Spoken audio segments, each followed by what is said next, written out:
Can we have a statement, please? A resounding win for E. Jean Carroll.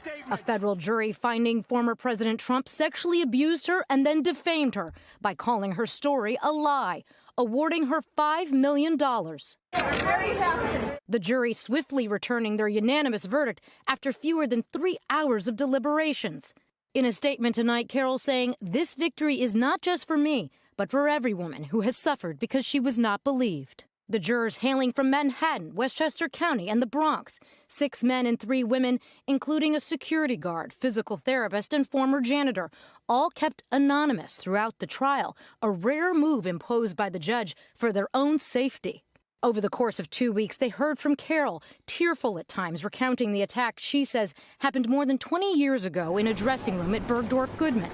2 friends she told at the time, along with 2 other women who've accused Mr. Trump of making unwanted advances, all to show a pattern, all claims he's denied. And tonight, another.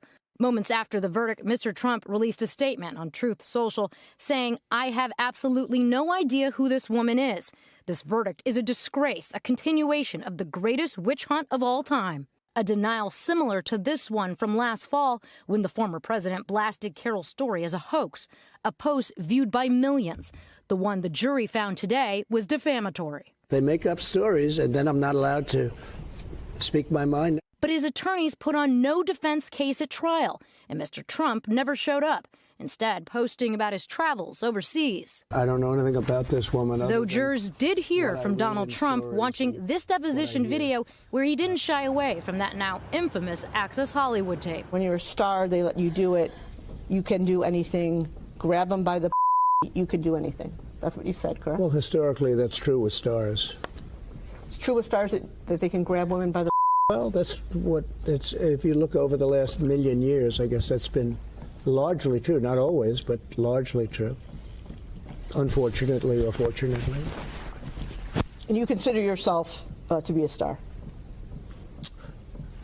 I think you can say that, yeah. Mr. Trump's attorney, Joe Tacopina, telling reporters after court today that tape, a possible ground for the forthcoming appeal. The Access Hollywood tape should not have come into this case. There were things that happened in this case that were beyond the pale. In his deposition, Mr. Trump also confused a photo of Carroll, who he'd said wasn't his type, for his ex-wife, Marla Maples. That's Marla, yeah. That's my wife. Which woman are you pointing to? A striking moment Tacopina never addressed at trial. And Laura, this case is also breaking rare legal ground. That's right, Lester. Carroll's case is actually among the first to go to trial using a new law that gives survivors of sexual assault a window to file civil suits, even when the statute of limitations has long since passed. Now, many have filed claims under this new law, none, obviously, with a verdict quite like this, Lester. Laura Jarrett. Laura, thanks very much. For more now, I'm joined by legal analyst Danny Savalas. Danny, let's talk about that deposition for a moment.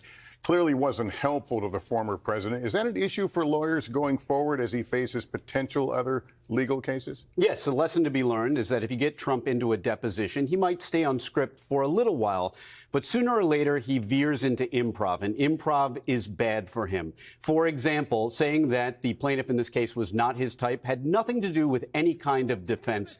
It only hurt him in the end. And in addition, defending the Access Hollywood tape instead of distancing himself from it also didn't help. All that evidence created by Trump himself, it had nothing to do with the case in chief. It was something that the plaintiff used liberally in her closing argument, and it worked. All right, Danny Savalas, thank you. Thanks for watching our YouTube channel. Follow today's top stories and breaking news by downloading the NBC News app.